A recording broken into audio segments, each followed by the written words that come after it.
The battlefield silenced the air, smelled of burning metal and blood. Smoke hung low, twisting and curling like dark fingers across the ruined field. Blasts still echoed in the distance, but here, there was only silence. Captain Ryan stepped over. The shattered remains of a war machine, his rifle ready, boots crunched on broken armor plates and strange alien bones. The battle had ended only minutes ago, but the ground still felt alive with the memory of screams. His squad had been scattered during the fight. Now, Ryan was alone searching for survivors, human or alien. The war between Earth and the Zorians had lasted years, and this planet was only another nameless battleground. He turned a corner around a half-collapsed wall and froze. She was there, an alien warrior, tall and powerful even in defeat, knelt in the dirt.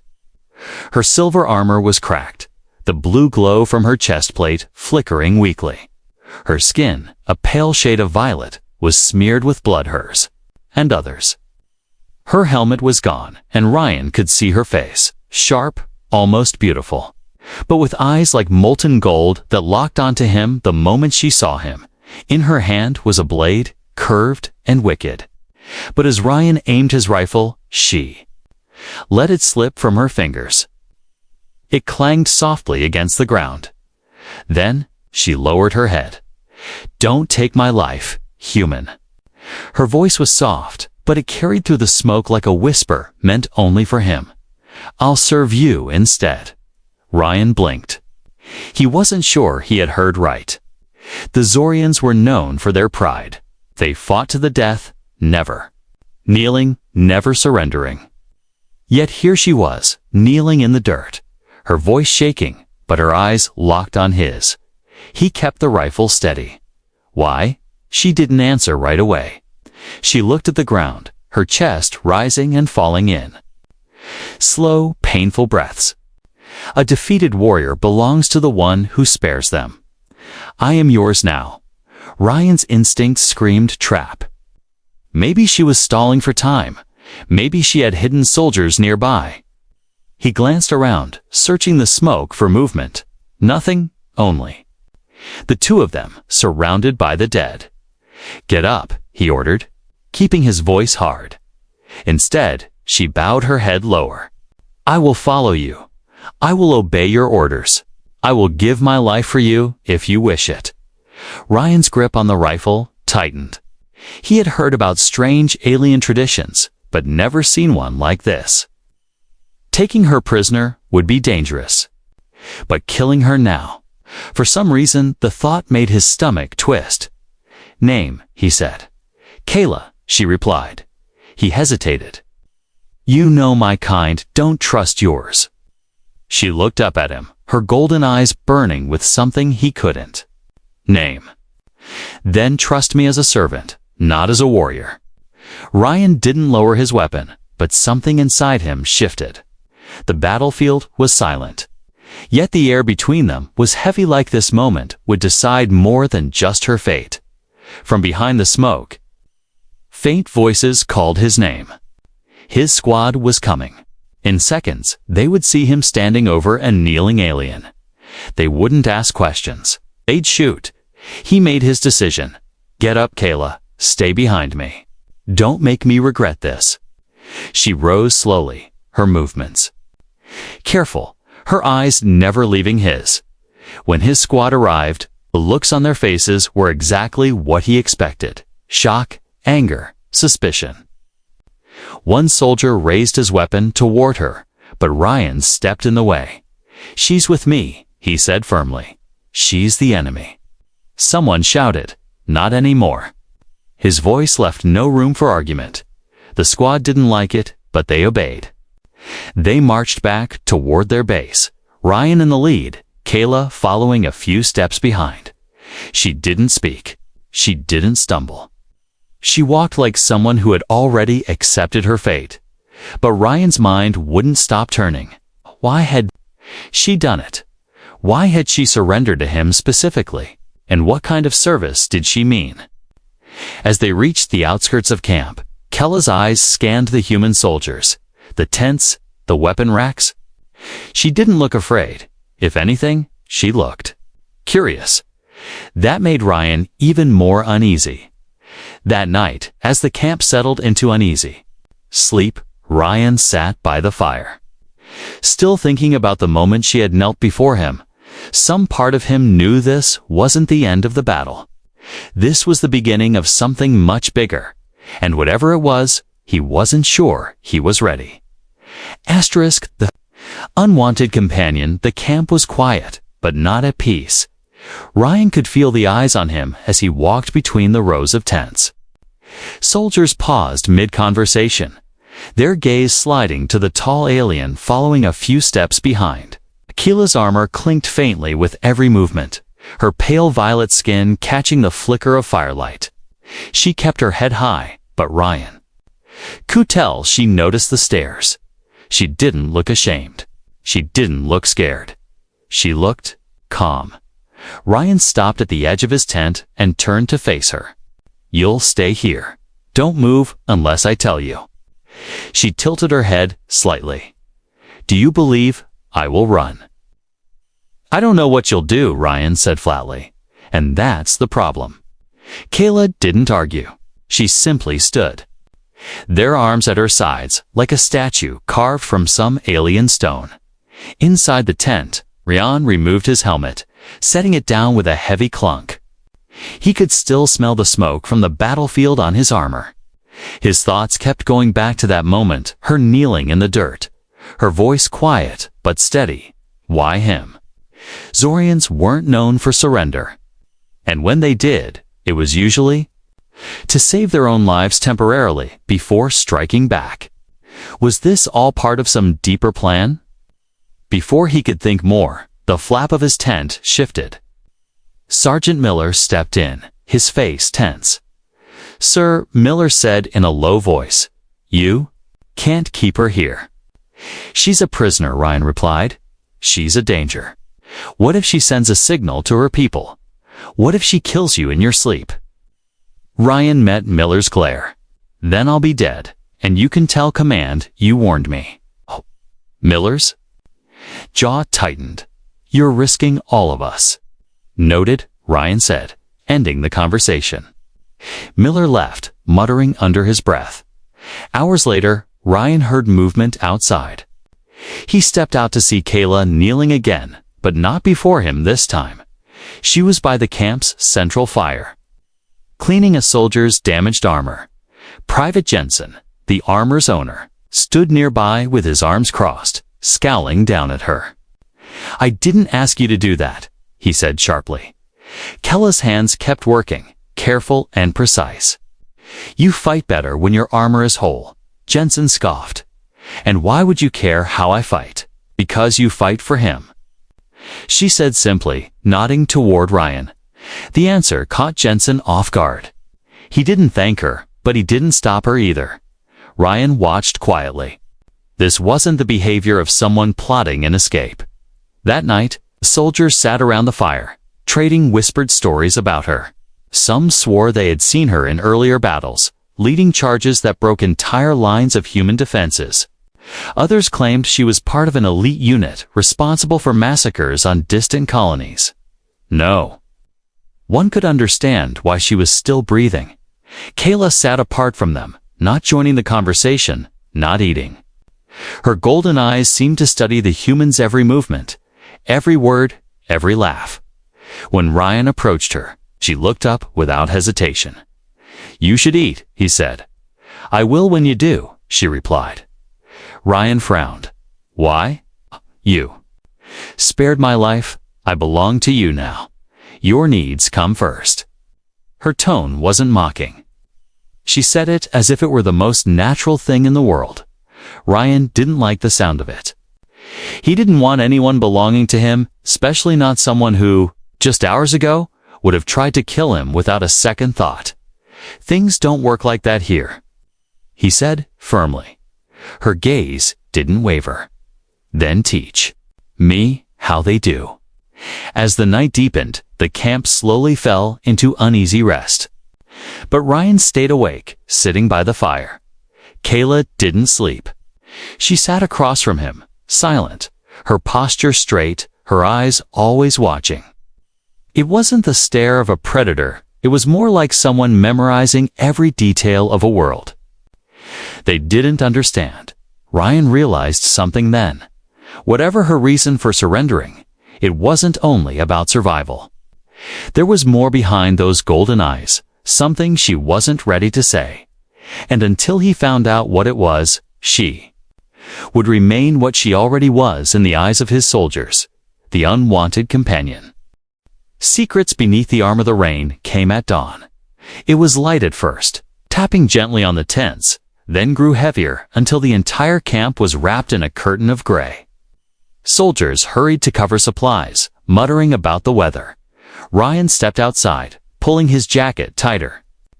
Across the camp, Kayla stood in the rain without moving, her silver armor streaked with water. She didn't seem to notice the cold. Her gaze was fixed far beyond the camp, toward the distant mountains hidden by mist. Enjoying the view, Ryan called out, her head turned slightly. "I'm remembering," she said. "Remembering what? Where I came from, and where I can never return." Ryan walked closer. That's a strange way to start a conversation. Kella's lips curved in something that wasn't quite a smile. Humans talk about the weather. Zorians talk about the past. Later that morning, Ryan's squad was sent to patrol the outskirts of camp. Orders were clear. Look for any sign of enemy movement. Kayla went with them, though most of the soldiers kept their distance. She walked silently, scanning the ground and tree line like she was reading a language no one else understood. After a while, she stopped and knelt, running her fingers over a patch of disturbed soil. "What is it?" Ryan asked. "Tracks," she said. "Not human. Not mine. Recent." The squad tensed, rifles ready. But Kayla stood, brushing dirt from her fingers. "They are scouts. They will be watching the camp. They will report back. How do you know?" Ryan pressed. She glanced at him, her golden eyes calm. "Because it is what I would do." Back at camp, Ryan confronted her. "You used to be one of them. Why are they after you now?"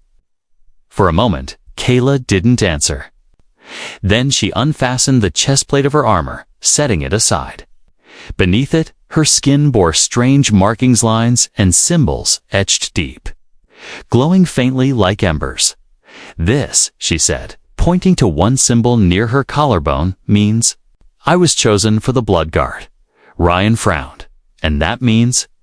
"It means I was bound to serve my people's high commander until death. I was trained from childhood to fight without mercy, to never yield.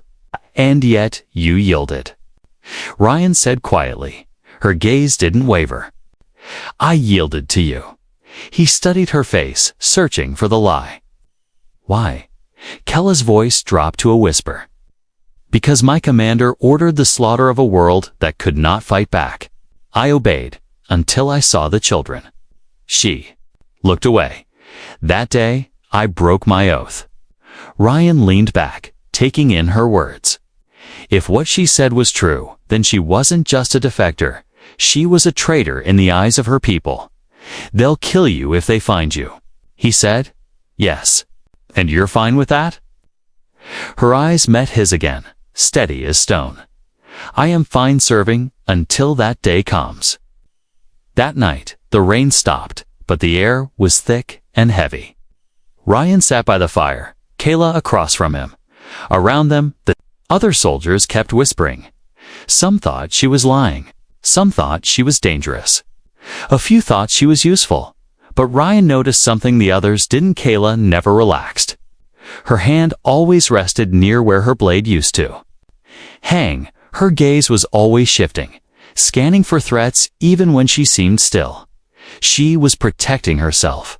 Or maybe she was protecting him. Near midnight, a soldier named Harris approached Ryan quietly.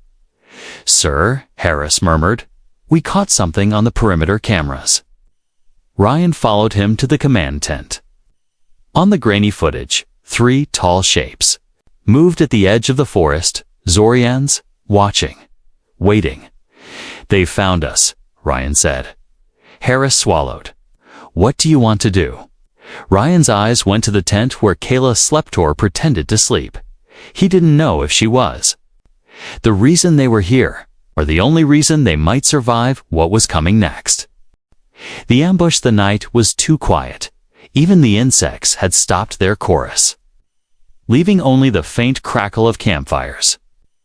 Ryan sat sharpening his combat knife, but his mind was on the footage from earlier 3 Zorians watching from the forest. Scouts never traveled alone.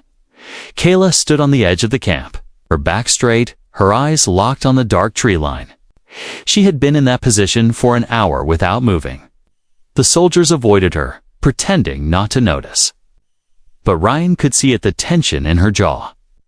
The way her hand hovered near the makeshift blade they had given her after taking her. Real one. Something was coming. It began with a faint rustle. Ryan rose instantly, scanning the darkness. The sound was too soft for armor, too light for a human footstep. Then came another sound, low, sharp whistle. Kella's head turned sharply. Her golden eyes locked onto Ryan. They're here. The first attack came from the left. A spear tipped with glowing blue energy shot out of the shadows, embedding itself in a supply crate with a loud hiss. The soldiers scrambled for cover. Contact. Someone shouted "Zoryan!" Warriors burst from the tree line, their armor gleaming under the pale moonlight. Energy rifles lit the night with bursts of red and blue. Ryan dived behind a barricade, returning fire. Hold the line. Kayla didn't hide. She moved like a shadow through the chaos, her steps quick and deliberate. A Zorian charged her with a war cry, but she sidestepped and drove her blade deep into the weak point between his shoulder plates. He fell without a sound. Ryan Miller's voice rang out over the gunfire. Ryan turned to see 3 Zorians breaking through the right flank. They were heading straight for the command tent. Kayla saw them too. Without hesitation, she sprinted past Ryan, moving with the speed of someone who knew exactly where her enemies would strike. She reached the first attacker, ducked under his swing, and cut deep across his leg. He stumbled, and she finished him, with a clean thrust to the chest. The second swung his rifle like a club, knocking her back. She rolled, came up on her feet, and met him head-on, her blade clashing against his weapon. Sparks flew. She twisted, disarming him in one smooth motion, then drove the rifle butt into his face. The third froze for just a second too long, enough for her to hurl her blade into his chest. Ryan caught up to her as the 3 bodies hit the ground. His breathing was heavy, his rifle smoking from constant fire. "You're not bad in a fight," he said between breaths. Kayla didn't answer. Her eyes were fixed on the tree line again. They weren't here to win. They were here to test us. What do you mean? They were measuring our strength, counting our weapons. They will tell their leader what they've seen, if any of them escaped. Ryan's gaze followed hers into the forest. Somewhere in that darkness, someone was watching them still. By the time the fighting stopped, the ground was littered with the bodies of Zorian warriors and the wounded cries of soldiers. The smell of burned metal filled the air. Ryan walked among the fallen, checking for survivors. When he found Kayla, she was kneeling beside a dying Zorian. Her hand rested on his chest. She said something in their language, low and steady. The warrior coughed, blood on his lips. "You shame us," he rasped. Kella's expression didn't change. "I honor myself." His eyes closed, and he was gone. Later, as medics tended to the wounded, Ryan approached her. "You saved lives tonight," he said. She looked at him, her golden eyes catching the firelight. "I did what I was trained to do." "Funny," Ryan said. "I thought you were trained to kill humans." Her gaze held his for a long moment. Then, softly, she said, "I was." She walked away without another word, leaving Ryan standing. In the cold night air, his mind racing, because he realized something unsettling. She had fought harder to protect this human camp than many of his own soldiers had, and he still didn't know why. The enemy's truth. The sun rose pale and cold over the camp. The night's battle had left everyone exhausted, but no one could rest. The air felt heavy with unspoken questions. Questions about how the enemy had found them, and why they had attacked in such small numbers. Ryan hadn't slept. He had spent most of the night going over reports, mapping the attack patterns, and watching Kayla from a distance. She was alone again, seated by the edge of camp, repairing the blade she had used to kill her own kind. It didn't make sense. A Zorian warrior who fought harder for humans than many humans did. A soldier who surrendered instead of dying. And the way the enemy's scouts had seemed more interested in observing her than killing anyone else. Ryan needed answers. By mid-morning, he found her standing by the perimeter, watching the horizon. "We need to talk," he said. She didn't turn. "About what? Last night, and why they're after you." "They're after you too," she said calmly. "Not like this," Ryan shot back. "They could have attacked any human camp, but they came here, straight here. You know why?" Kayla was silent for a long time. Then, slowly, she said, "You think I have betrayed my people? You are wrong. Then what are you?" Finally, she turned to face him, her golden eyes unreadable. "I am Kayla Draven, blood-born daughter of High Warlord Theric, commander of the Zorian fleets." Ryan's chest tightened. He had heard that name. Theric was a ghost story among human troops, the ruthless leader who had ordered the destruction of entire colonies. If Kayla was telling the truth, she wasn't just another alien soldier. She was a direct link to the most feared enemy. In the war, Ryan kept his voice steady. "If you're his daughter, why are you here? Why kneel to me?" Kayla's jaw tightened. "Because my father ordered me to burn the planet of Halron." It was a world with no armies, no weapons, only farmers and children. "I followed orders until I reached the central village. I saw the faces of those who could not fight back. And for the first time, I hesitated." Ryan's voice was quiet. "And what happened? I disobeyed. I hid some of them. I lied to my commander, reported that they were dead. But Zorians do not forgive betrayal." Her gaze hardened. "My father sent assassins to kill me before the truth could spread." Ryan's mind was racing. If Kayla was telling the truth, then she wasn't just a refugee from the war. She was a target carrying a secret that could destroy the Zorian leadership if revealed. But something didn't add up. "You could have gone anywhere. Why come to me?" Her voice dropped to a near whisper. "Because you are not like the others. You fight with skill, but not with cruelty. You kill because you must, not because you enjoy it. That is why I offered my life to you, because if I was going to belong to someone, I wanted it to be someone who would not waste it." Before Ryan could respond, a shout came from the watchtower. "Movement? West Ridge." He grabbed his rifle and ran, Kayla at his side. Through the scope, he saw them 5 Zorian hunters, lightly armored, moving fast toward the camp. But these weren't ordinary warriors. They carried curved, black-edged weapons that shimmered in the sun. Kayla froze. "Shadow blades." Ryan frowned. "What are shadow blades?" "They're my father's personal assassins. They do not fail." Voice was steady. But Ryan caught the faintest flicker in her eyes, something between fear and anger. "They're not here for the camp," she continued. "They're here for me." Within minutes, the camp was on high alert. Soldiers scrambled to reinforce defenses, but Ryan knew it wasn't enough. Shadow blades didn't attack head-on. They slipped through the smallest gaps, killing silently and without mercy. Kayla stepped closer to him. "If they breach the camp, they will not stop until I am dead. You can save your people by giving me to them now. Ryan's grip tightened on his rifle. Not happening. Her eyes searched his, as if trying to see whether he truly meant it. You are making a choice that could kill you, she warned. Then we'll both die standing. Ryan said. The shadow blades were closing in fast. The camp braced for impact.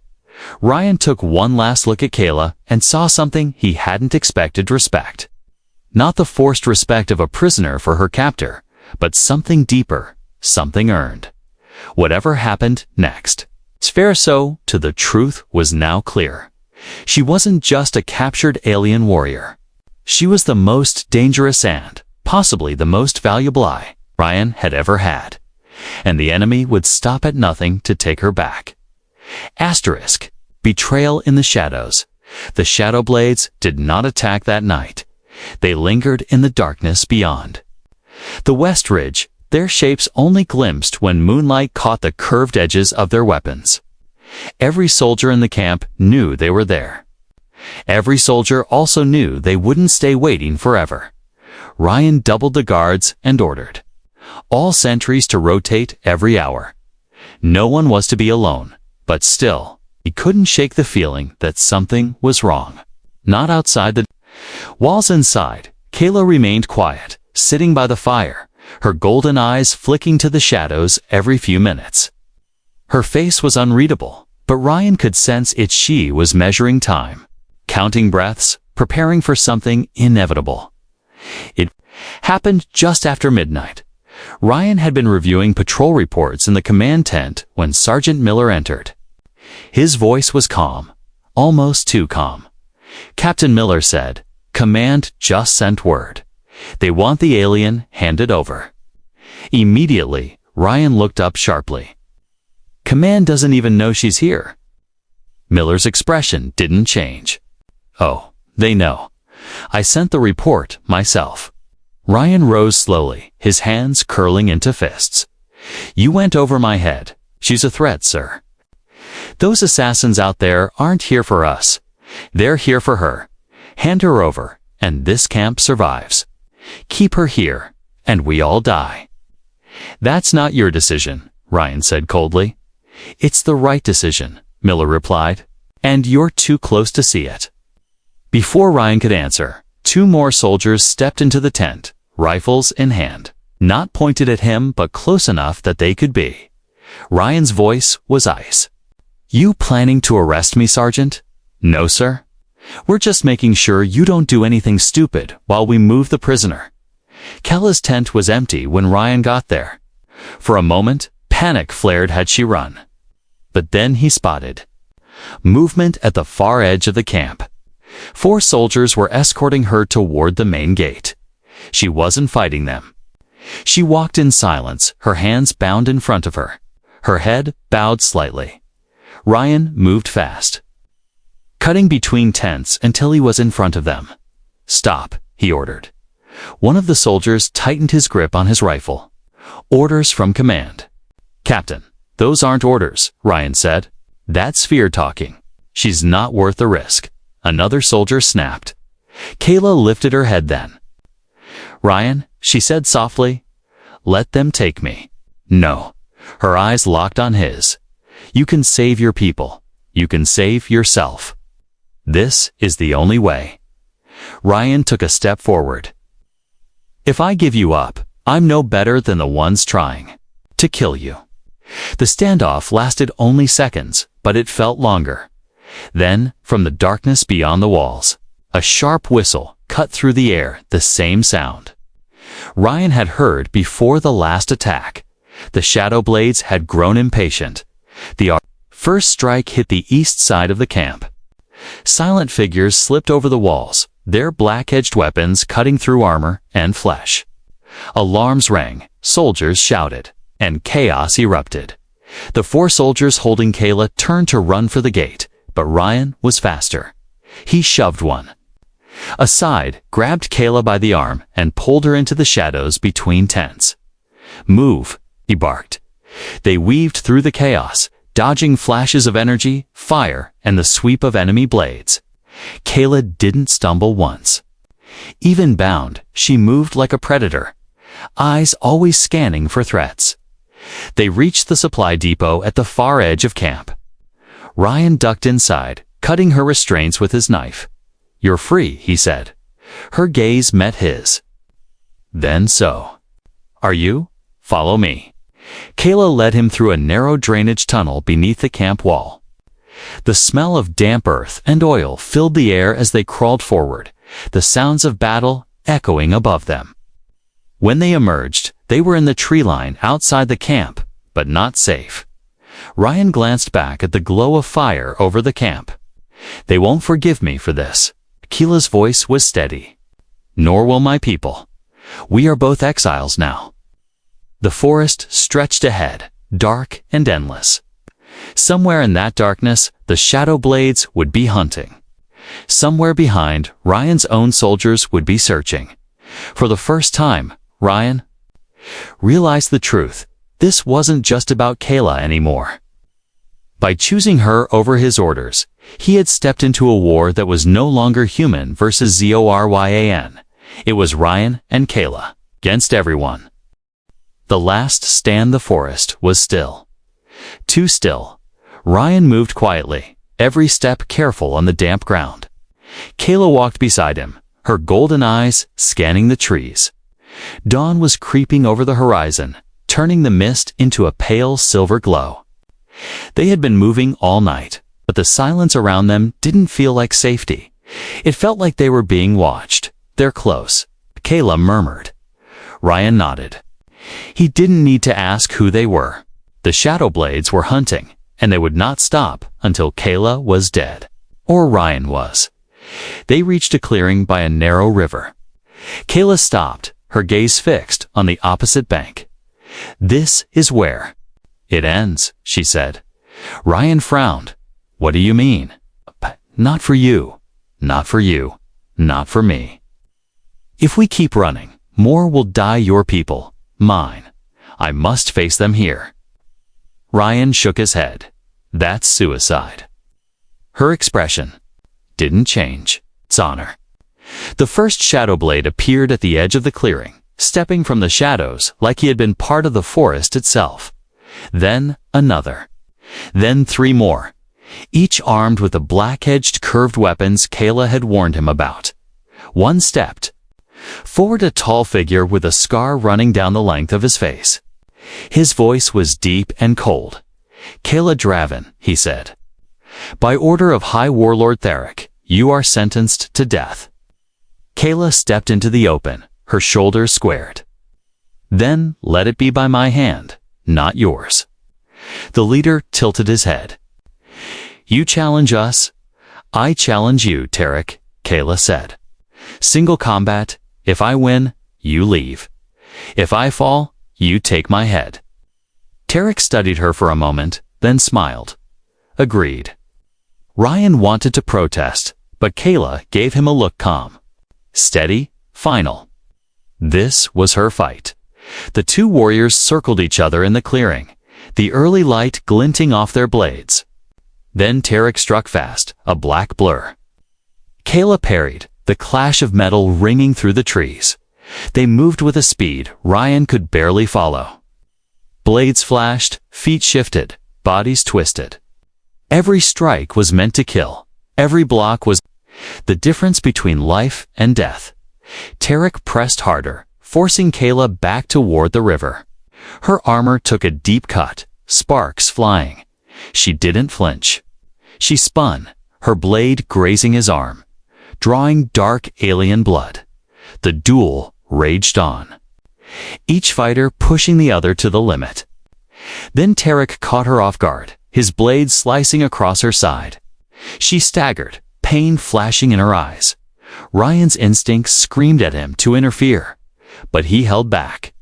She had chosen this. Theric moved in for the final blow. But Kayla wasn't finished at the last second. She stepped in instead of back, locking their blades together. She twisted hard, ripping the weapon from his hands. In one smooth motion, she drove her own blade across his chest in a deep, decisive cut. Tarek fell to his knees, eyes wide. Kayla stood over him, breathing hard but steady. "You served my father without question," she said. "That is your shame." With one swift motion, she ended it. The other shadow blades tensed, but none moved. They looked at Tarek's body, then at Kayla, and finally stepped back into the shadows. One by one, they disappeared into the trees. Ryan moved to her side. She was bleeding, her steps unsteady. "You're hurt," he said. She gave a faint smile. "I've been hurt before." He shook his head. "You don't have to do this alone anymore." Her golden eyes met his. No. As the sun broke over the tree line, they left the clearing together. Behind them, the forest swallowed the place of battle. Ahead lay a war that was far from over, but neither of them walked alone now. Kayla had given Ryan more than loyalty. She had given him a reason to fight beyond orders and flags, and Ryan had given her something she never thought she would have again: a reason to live.